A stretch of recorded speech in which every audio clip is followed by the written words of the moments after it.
Hey, what's going on, everyone? This is Mike Colleen at MikeColleen.com. Okay, so today I'm going to talk about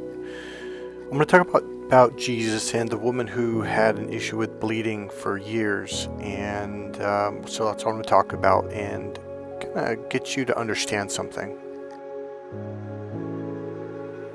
Okay, so one of the biggest things I think being on the planet, especially for those of us that are empaths, people that are, attracted to videos like this and on this channel, one of the reasons why we came here was to believe. I mean, truly believe, to strengthen that belief. Or maybe it's not to strengthen it, but to let go of it. And maybe it's time to make peace with yourself, because it's that inner battle that's keeping the door closed.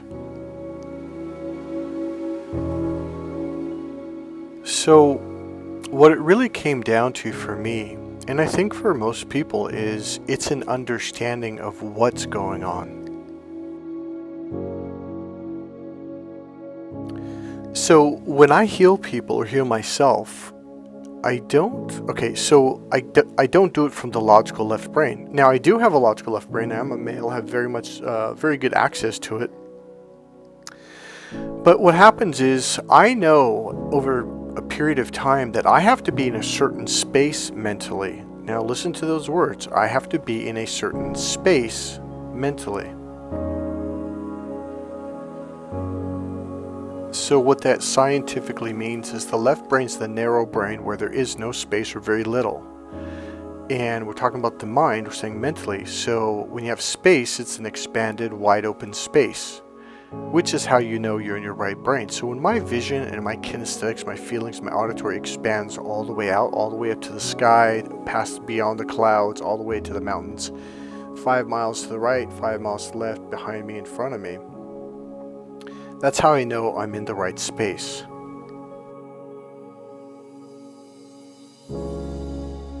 Because it has to be an open door. So it's an open flowing energy. Okay?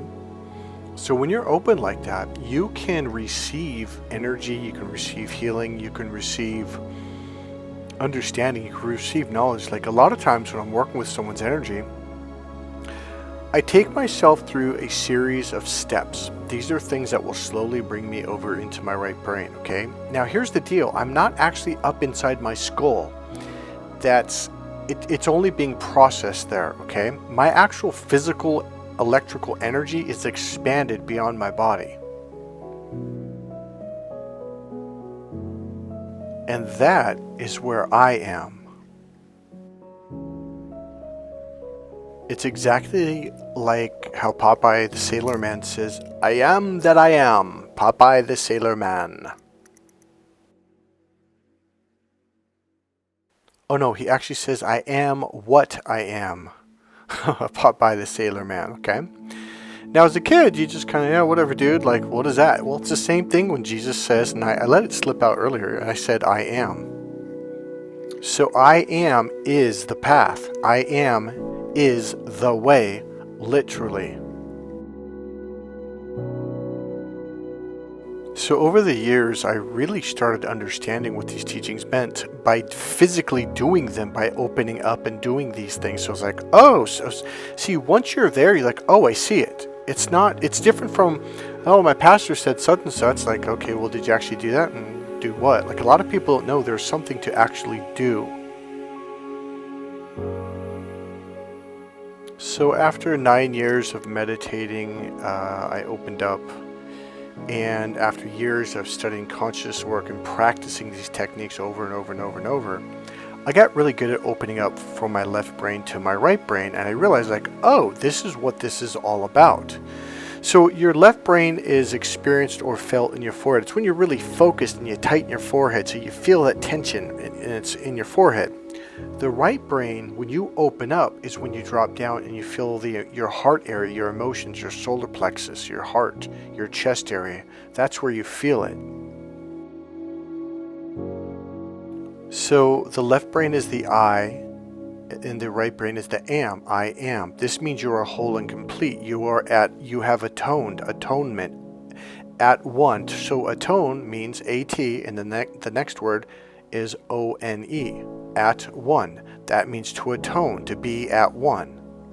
And so when you learned how to meditate and drop down inside, boom, you just opened up from your left brain to your right brain, or from your forehead down into your body. That means to be atoned, and that is how you know you're emotionally grounded, because you can feel it.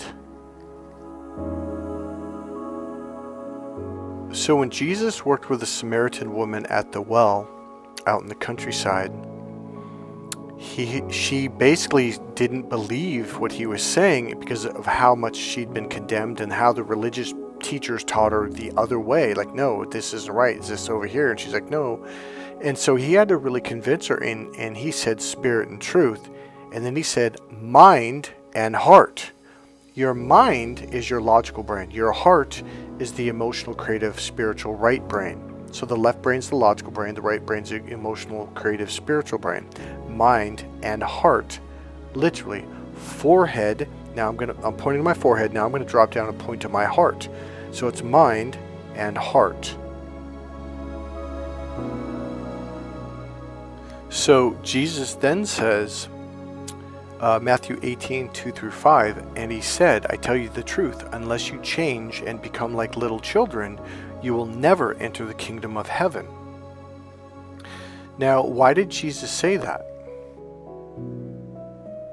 Because when you're a little child, whether both male and or female, you're in your right brain. It's just a natural thing. It's like you're experiencing the world. You're smelling the smells of spring. You're focused on the bees and that new little bug and the bright colors on the ladybug. And the right brain is about the five senses: see, hear, feel, smell, and taste. So the further you go into the right brain, the brighter the colors, the more things seem to glow, and the smells and the flavors of food become delicious. And music is amazing. But when you go into your left brain, well, you can eat the same food and whatever, it doesn't taste that good. Like, have you ever gone to like a pizza place and you ate a pizza and it was so delicious, and you went back another time, and then you went back maybe a week later and it didn't seem to have the same flavor. And you're like, well, why don't you make it the same? And they're like, we make the same every single day. What are you talking about? It's not the pizza, it's you. You were in your left brain. So the further you go in your left brain, the more disconnected you get from your five senses. So the right brain is the childlike brain. So when Jesus says, I tell you the truth, unless you change, you become like these little children, you will never enter the kingdom of heaven. Okay? Because that's the doorway to heaven. So women use the right brain a lot. And this is why women are more childlike in moments. Not at all times, but in moments. This is what God was talking about. And during this whole last 2,000 years, the women were actually right, but they were being condemned by men because men look at it from the logical left brain. Oh, sure, it's about rules, right or wrong, either or, black and white, which turns out, no, that's the opposite of what Jesus was saying. So during these energy healing trainings, they teach you different techniques depending on what you're studying. And there's always basically a warm-up and something that gets you into your right brain, because that's the creative, emotional, spiritual brain. That's the open brain. That's where the healing occurs. So to wrap up this piece of this video, this segment, what I'm saying is this, is when you're in your left brain, you probably are not going to be believing. Okay, you're going to be like, I don't know about that. Now here's what happened with me. Because I'm a very left and right brain person, I can switch. I would heal someone of cancer and then a month later be like, is that real? I actually had to have this person go to the doctor and have the doctor do this, biopsy and x-ray and all this stuff for me to actually believe it. And even the doctor was like, wait, how did you do this? And she told the doctor about me. Okay. So that was probably the final, and I'm going to say this, logical convincer, because it was like my logical brain had to be convinced. So now it's just an understanding of all it means is I just have to get into my right brain. When I'm in my right brain, it's like, because here's the deal. whenever somebody really needed help, I'd kind of go into overdrive and I'd really ground myself and do all the techniques, and boom, I'd pop open, and it's like, oh, of course I can do this.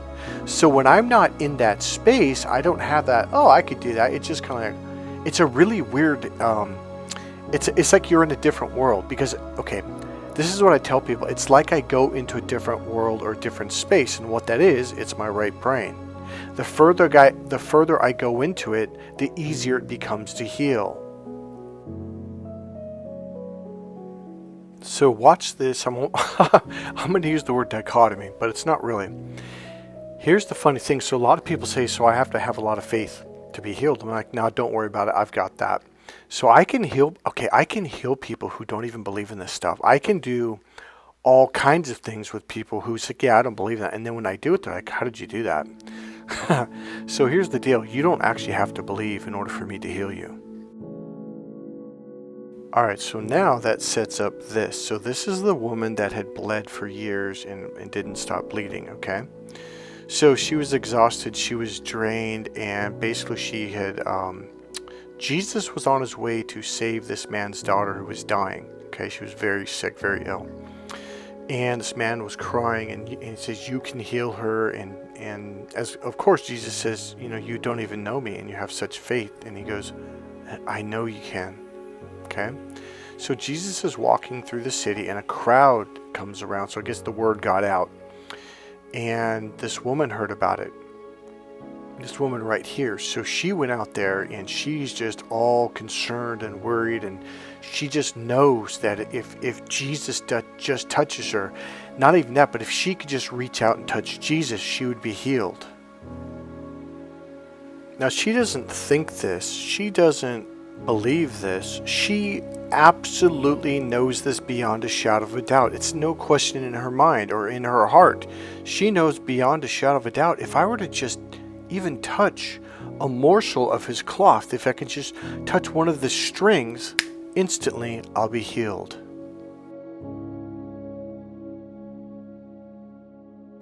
See, she didn't think it was going to be a long process or it was going to anything. She just knew, like, if he just were to touch me, just one momentary touch, boom, I'd be healed and I'd be done. There was no doubt, there was no question. It's just that's the way life is. The sun's going to come up in the morning. And a lot of you might say you have such strong faith, or to her. Actually, it's not strong faith. It's actually the same faith it would take to pick up a mustard seed or to pick up a pencil. I tell people, do you believe that you can pick up that pencil? They're like, of course I can. I'm like, prove it to me. Go over there and do it. I want to see it because I don't believe you. And they walk over and they grab it and they look at me like, yeah, that was easy. I'm like, exactly. And when you have that level of faith, we're like, well, yeah, of course you can heal me. It's done. So here this woman is just getting all worried and concerned, and she wants Jesus to heal her, and she just knows if she can just get an opportunity to touch Jesus that she will be healed. And so she's standing at the edge of the crowd just behind all the people, and she's like, oh, and she's like talking to people, and then she kind of starts to bleed. She goes, oh, no, not now, no. And she kind of closes her eyes and prays like, no, not now, not now. That's faith. Here's what happens when you struggle, when you're suffering in life, okay, regardless of what it is, you begin to pray and pray and pray and pray, and you really talk to God, and you really connect to God, and your struggles, your pain begins to reveal the answers to prayer. So I don't even want to call it prayer, because call it faith, call it belief, call it whatever you want. I don't care. See, I'm not this religious person. You must say it in this one way because this is the way we say it in our egomaniacal egos say it must be said this way and done this way. I don't care about the ego, because that's what keeps you from having these experiences and connecting with God. So here this woman is really getting motivated and fired up, getting ready to run through the crowd and sneak through and reach out and touch Jesus's robe. She literally said, if I could just touch his robe, I'd be healed. And sure enough, jackass comes along. Yep, here he is. Here's the blocker. He goes, I know you.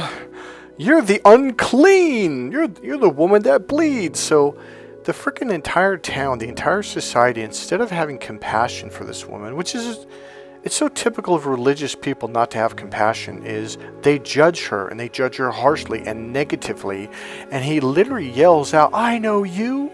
You're the unclean. You're the woman that bleeds, you know. And he goes, stay away from Jesus. So the very person that she needs to be healed from, this guy's saying, no, I won't let you be around Jesus. And he's trying to shame her and humiliate her in front of everybody. Well, how Christian of you, buddy. Now, I don't think all religious people are like this. Again, in every religion, there are some really good people. But let me tell you, I went to two very powerful, big, they had big churches, pastors, and they lived 60 miles away, 100 miles away. They didn't even know each other. And they both said the same thing. Michael, the majority of people in the church that are actual believers is like 1%. And they both said, if you have 3% of actual believers, you have a strong, strong, strong church. And I was like, what? Holy shit. So all these, he goes, yeah, all these people that are sitting in the pews, they don't actually believe. So it's exactly like this is saying. It's no longer our job to wake up the sheep. I mean, that's over with. That's past. It's too late for them. It really is. Like the doors, listen closely, the doors are closing. It's time to wake up the other lions. That's what this is about. I am not here to convince anybody of anything. Even you guys. Here, let me say something. I don't care if you believe what I'm saying. I'm not asking you to. All I'm asking you to do at this point is just understand what I'm saying. That's all I care about. You don't have to believe. You don't have to change your mind. Okay? I'm not here going, you have to believe what I say. No. You don't. I don't care. I'm not here to convince anyone. I'm not here. I'm just here to show the people that want to know, to show you how to get there or what this is all about, so you can have greater clarity about it, so you can realize, like, wait, this is all real? Yes, that's what I've been saying the whole time. That's what Jesus was saying. That's what Buddha was saying. That's what all of these great teachers on the planet have been saying. Yes, it's real. I made a meme a while back that said everything that we've heard from Jesus, and I think I said Buddha and whatever, turns out it's all actually true. So when Captain Assjack comes up and says, no, unclean, negative, don't, not, can't, won't, shan't, they just revealed themselves. They just told you, look, I don't actually believe. That's when you know, like, oh, well, thank you for revealing yourself. Now I know. And you walk away. You don't argue with them. You don't discuss with them. You don't convince. You just, oh, thank you for sharing. Bye-bye. The time's up. It's over. It's almost like when you run into, a guy like this who's trying to block someone who wants to believe or wants to heal. You just got to pull up the microphone at the grocery store and say, ask Jack, clean up on aisle 2. Ask Jack, clean up on aisle 2. In other words, this guy's he spilled himself all over the aisle, and you just got to clean him up and move on. Throw him out in the trash. Because it's time for you to begin to be happy and to enjoy life and to let go of all that stress. That's what this is all about. So here this jackass is calling this woman unclean and yelling this out loud to make him his ego feel like I'm helping everyone out here. Anytime you're being an egomaniac jackass, you're just being an egomaniac jackass. And she basically burst out into, she's like, no, if I could just touch him. And this guy, and she gets really determined, and she goes past him. And then she goes through the crowd, and the crowd separates because she's the unclean woman, which ended up working out to her benefit, because it was like, who was it, Moses or Noah, that put his stick in the ground and the Red Sea parted? Well, it was very similar. They parted, and she literally reached out and jumped out, and she barely touches, and it doesn't even actually grab it, but just slides the tassels through her hands, and boom, it happened. And Jesus stops and goes, who touched me? Now he is surrounded by crowds of people reaching out to him, trying to touch him. He is, stop, who touched me? And one of his disciples kind of goes, well, Jesus, you're surrounded by people, like a lot of people have touched you. And Jesus says, I felt the power drain out of me. Who touched me? Come forth. And he looks at one of his disciples, or this one guy, and he kind of looks at the woman, like out of the corner of his eye, and Jesus nods like, yeah, I know. Like he knew who it was. But again, he goes, come forth. Okay? And she is just in absolute shock in a really good way. Like, it worked. Like, you could see the expression on her face. She's like, oh, I'm healed. It worked. And she kind of starts to cry. She goes, I'm sorry. I know I should have asked permission, but I just knew that if I could just touch your garment or a tassel off of your robe, that I would be healed. So she said, I believe if I could just touch a piece of your garment, that I would be healed. And she started to cry, and she said, and I was right. So Jesus says, who told you that I could heal you? And she says, a man from the pool. That's the guy that he healed that was crippled. And Jesus says, my daughter. And she says, I'm no one's daughter anymore. Why this is so important is just like the woman out by the well. Everyone had condemned her and rejected her and ostracized her. Same thing with this woman. Now, she had done nothing wrong, but they had made a law or decision like, oh, you're unclean, so screw you, and you're no one's daughter, and nobody wants to be around you, and you can't touch anyone. I mean, could you imagine going through life like that? Like, that is horrible. But these are the religious people of the world that do this. You know, the higher than thou, the almighty, the pious ones. Now, the reason I'm saying like that is to like help you understand, like, just because someone's a religious person, it usually means they don't understand the teachings at all. It usually means they understand the complete opposite of the teachings. So Jesus says to her, look up. And she looks up into his eyes, and he says, yes, you are a daughter. And she begins to smile. It's like he basically took all of those condemnations off of her. He took the shame off of her, and he's saying, you are a daughter. You are worthy. In front of all these people who have been telling her that she's not. I mean, you know, the good, religious people.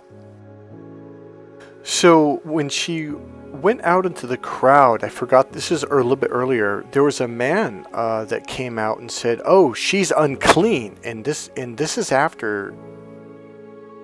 So this was after she had just reached out and was healed. And this guy's like, oh, Jesus, she's unclean. And Jesus looks at him with this kind of pissed off look, and he takes his hand, like his thumb and forefinger and middle finger, and kind of the ring and pinky finger was a little bit down, but he kind of like almost like energetically pushes what he said back to him. And he says, no, she is clean. And he says it with such a like determined, almost push kind of way. She's clean. And he's putting that belief out there. So now she knows that she's clean, because now this dickhead was going to try to reverse the healing. Not him, but the guy that was saying, oh, she's unclean. So he was trying to make that stick. Haven't a lot of you had people tell you, oh, you're stupid, oh, you suck, you're no good at sports, and they're trying to get you to believe that. That's what this whole thing is about. And that's why Jesus pushed his open palm towards this guy in a forceful manner, like, no, she's clean. And he did it in a very authoritative way. So now this message got out to the entire crowd of the city. So Jesus says, my daughter, it wasn't my piece of clothing that healed you. And she says, but it was instant. The moment I touched you, I felt it. And Jesus says, but it wasn't this. It was your faith. And this is where I got really confused, because I thought he was going to stand up and raise his arms above his head and proclaim to the universe, I am Jesus Christ Almighty. I healed thee. My egomaniacal side healed you. Me. No, in fact, Jesus never says that. If you read the Bible, Matthew, Mark, Luke, and John, he always says, because you believe, by your faith. He never says, I egotistically healed you. I challenge one of you guys to find that in the Bible where it says that. He never said that. He always says, if ye believe, you shall receive whatever you ask for in prayer. Whatever you ask for in prayer. By ye faith, ye are healed. He never says, I healed you. He always says, by your faith. And then he literally says, go in peace. Your faith has made you well. Once again, he never said egotistical me healed you. He never said that. And then he holds her hands, he holds her face in his hands. And he says, I have to go. This one right here has the same faith as yours. And he says, but I'm so glad that we have met.